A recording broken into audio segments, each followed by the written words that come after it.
এতদিন তুমি কোথায় ছিলা? কে তুমি বাবু? ভাই তুমি মা বলে ডাকছো? ভাই তুমি চিন্তা করছো না, আমি তোমার ছেলে শাহিন। এই শাহিন, কাকে কি বলছিস তুই? সরি, আপনি কিছু মনে করবেন না, এটা আমারই ছেলে। কোন যে কাকে কি বলি বসে ও নিজেও জানে না। ঠিক আছে, আমি কিছু মনে করিনি। এই শাহিন, বাড়ি চল আমার সঙ্গে।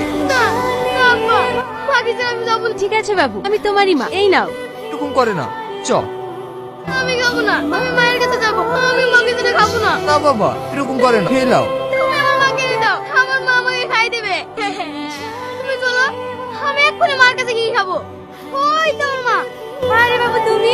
আপনি কিছু মনে করবেন না, এই ছেলেটাকে নিয়ে আমি আর পাচ্ছি না। আপনাকে দেখার পর থেকে ছেলেটা মুখে এক মুঠো ভাতও তোলেনি, সে একই কথা বলছে, মার কাছে যাবো মার কাছে যাবো। আপনার মধ্যে যে ও কি দেখেছে সেটাই আমি বুঝতে পারছি। কেন, ওর কি মানে? না নেই, কি হয়েছে ওর মা? ওর মা। তুই কাঁদছিস কেন? মা, আমার ভীষণ খিদে পেয়েছে, আমাকে খেতে দেবে না? দিচ্ছি। মা, মা, তুমি কত বেশি লেগে